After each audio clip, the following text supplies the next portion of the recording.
Pablo Cosiner es diputado nacional por la provincia de Salta. Cosiner, el Negro Oro, buenas tardes. ¿Qué tal? ¿Cómo te va? ¿Cómo estás? Buenas ¿Bien? tardes. Un gusto Bien, bien, saludarte. bien, un gusto escucharte. ¿Votaste a favor del presupuesto tras lograr que se destine un extra de 200 millones de pesos dentro del presupuesto para viviendas en Salta?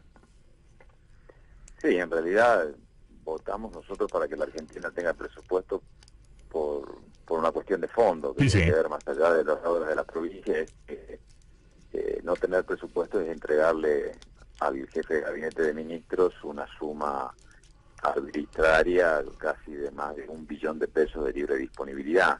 Y a partir de ahí nosotros entramos desde nuestro bloque en un diálogo con el gobierno para ver de qué manera podíamos reformar Sí, ese sí. presupuesto y eso generó claramente algún tipo de modificaciones que le permite a las provincias también reforzar Sí, sí, claro. sus situaciones presupuestarias, tanto en vivienda como en transporte, porque hay un fondo compensador de casi 6.500 millones de pesos que le va a permitir a las provincias y a los municipios cubrirse de déficit por el tema de los subsidios. Pero creo que lo más importante, después del tema de vivienda que vos decís, Bueno, no está mal, digo, si yo ya que tengo que votar un presupuesto para que el país tenga un instrumento, que es un instrumento, es la ley de leyes, etcétera, etcétera, sí. aunque no esté totalmente de acuerdo con el presupuesto, si puedo lograr algo para la provincia que represento, no me parece mal. No, obviamente que para eso también estamos nosotros, Y sí, que cuando se discute el presupuesto, equilibrar también la distribución de los fondos entre las zonas más desarrolladas y las menos desarrolladas. Pero hay una cuestión de fondo que a mí me parece muy importante aclarar, y yo agradezco esta oportunidad, de que mucho se habla de que hay que rechazar el presupuesto, porque no sí, estamos sí, de acuerdo con el gobierno de Macri y demás, que es válida. El problema es que nadie cuenta el día después de tener una Argentina sin presupuesto. sí, sí, Y ese día después es eso, no es que la Argentina se queda sin presupuesto totalmente, sino que se reconvierte el presupuesto actual y se da mayor disponibilidad libre a los mayores recursos. O sea, en un país con 40% de inflación, ese 40% de inflación de mayores recursos del año que viene lo va a disponer libremente en caso de no aprobar un presupuesto el jefe de gabinete. Y eso sí se torna muy peligroso porque es discrecional, con lo cual el sí, sí. ajuste tan hablado hoy puede ser mayor. Y ahí está el problema. Y esa es la razón por la cual la mayoría de los integrantes de nuestro bloque priorizamos que la Argentina tenga su presupuesto más allá de tener muchas diferencias. Sin duda. La gran discusión era si el presupuesto era del Ejecutivo o era del Fondo Monetario Internacional. ¿Qué me Sí. decís? No, el presupuesto es del gobierno. Ajá. El responsable de llevar adelante el plan económico es el gobierno. A ver, este presupuesto no es la consecuencia del fondo. El fondo Mm, es consecuencia del fracaso de la política económica. claro. Después de este presupuesto, obviamente, tiene un objetivo que el gobierno se ha comprometido con el Fondo Monetario, que es el déficit cero o el equilibrio fiscal. Sí, Ahora, sí. también es verdad que todas las provincias acordaron de que eso es importante tenerlo. Es una condición necesaria para el país, pero no suficiente para el desarrollo. Eso hay que acompañarlo con un plan económico. Todos estamos de acuerdo en que la Argentina no puede gastar más de lo que recauda. Bueno, ahora hay que ver cómo se ejecuta este presupuesto. Eh, Llamó la atención el nivel de violencia verbal y casi no verbal que hubo ayer en la Cámara de Diputados, diputados que no llegaron a las manos porque los separaron, afuera era un de pelota infernal, la plaza, las calles adyacentes. Digo, ¿cómo se vivió esto? A mí te digo sinceramente, yo no voy a hacer políticamente correcto en mis declaraciones. A mí lo que pasa dentro del Congreso y del recinto cada vez que hay violencia me da vergüenza ajena. Sí, sí, Yo creo que la dirigencia política debemos estar para contribuir a resolver los problemas de la sociedad y no trasladarle a la gente las tensiones de la política. O sea, escena de pugilato dentro de un recinto no puede haber. no, No que podemos pedir a que pase fuera del recinto si adentro pasan esas cosas. Ahora, claro, claramente, yo qué es lo que veo.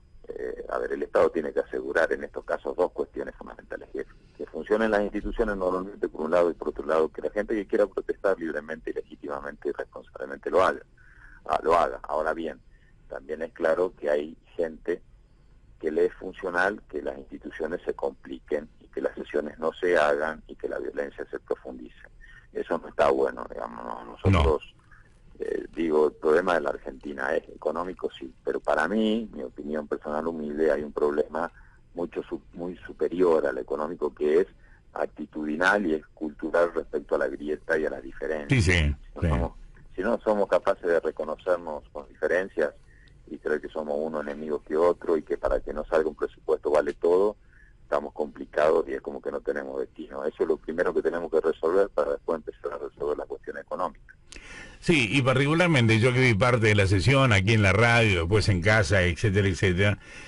¿Sabes qué, Pablo? Estoy harto de que me hablen de la herencia recibida. Ya está, ya está. Todos sabemos lo que fueron los 12 años anteriores, sabemos el despilfarro, sabemos la corrupción, sabemos todo. Ahora, no me hablen más de mi papá. Háblenme de mi hijo, en todo caso. Miremos para adelante, ¿no? Bueno, yo cuando empiezo mi discurso fundamentando por qué nosotros entendíamos, más allá de las diferencias con el presidente Macri, de estar en la antípoda de su programa económico y creemos que es un gobierno que ha fracasado, Sí. yo lo digo así. Sí, sí. Y lo digo así porque empiezo diciendo el balance, que es un gobierno que llegó le prometió un cambio a los argentinos y Sí, sí. ese presupuesto que nosotros aprobamos es el último que le toca ejecutar a este presidente, porque el año que viene el que mande Sí, sí. Macri es para el 2020.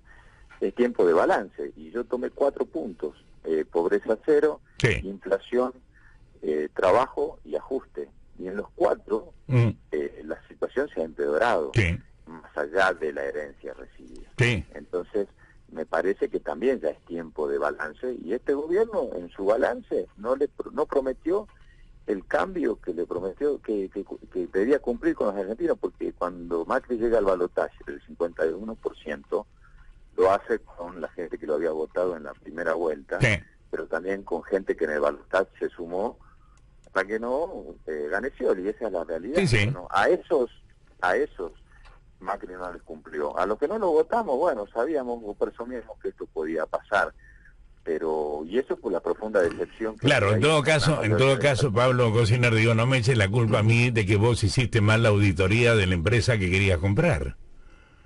No, por supuesto, Por eso. pero incluso más allá de esa auditoría o de ese análisis de dónde parte el gobierno, Sí, sí. aún partiendo de indicadores negativos, tomemos que este gobierno toma cosas no resueltas cuando asume y cosas que estaban mal, este gobierno las empeoró. Sí. Entonces esa parte ya no es de la herencia, No. eso te toca a vos. O sea, pero aparte, si vos dijiste para que la gente te vote que la inflación no es un problema, bueno, vos le prometiste a la gente que no era un Sí, sí, problema. claro.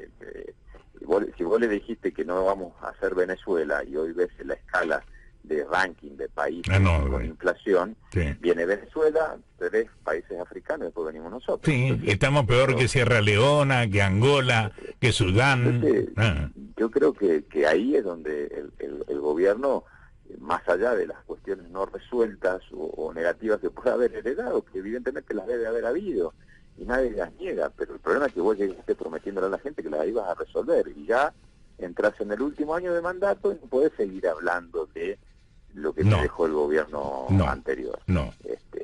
Y yo creo que ahí es donde pasa lo más complicado que tiene este gobierno, que es la pérdida de confianza. Este gobierno venía con la gente muy disconforme, pero con una expectativa favorable de que el gobierno iba a poder resolver el problema.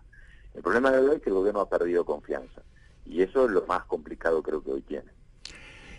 2 temitas más. Uno, ¿qué pasó con el tratamiento del proyecto, que creo que es tuyo, de que los jueces paguen impuestos a las ganancias? Sí, había 2 proyectos, uno creo que es de la Unión Cívica Radical y uno que yo ya había presentado varias veces. El tema es que no estaba incorporado dentro del temario, y bueno, en acta de labor, cuando se hizo la reunión de labor parlamentaria para acordar los temas, este tema no estaba.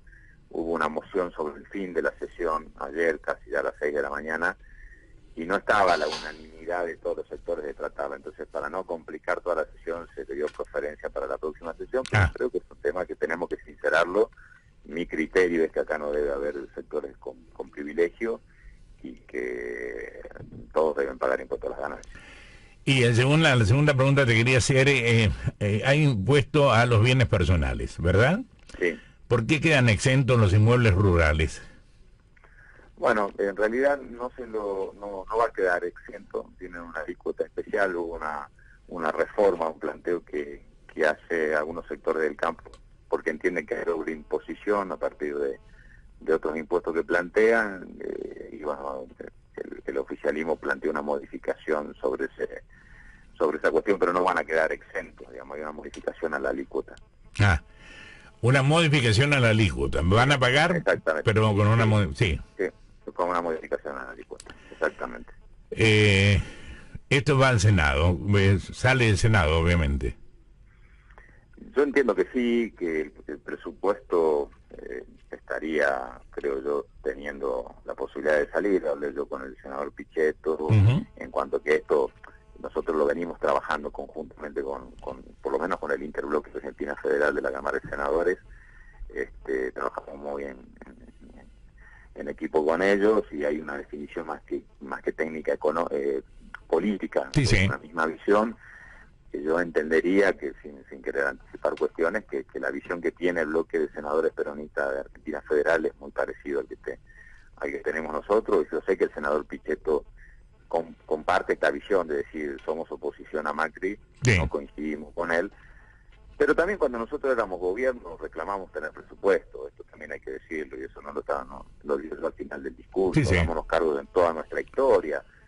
Cuando era el gobierno de Cristina Fernández de Kirchner, y quien hoy gobierna la Argentina con otros sectores, dejaron al país sin presupuesto en el año 2000, en el 2010, que nosotros nos quejamos un montón y dijimos que era un acto de irresponsabilidad, que el país debía tener presupuesto. Entonces me parece que en eso es lógico que el país tenga presupuesto. Después podemos discutirlo cómo lo ejecutamos de la mejor manera. Pablo Cosiner, muchísimas gracias por atenderme, te mando un abrazo grande, muy amable. Igualmente, negro, un abrazo grande a vos. Gracias, 16:50.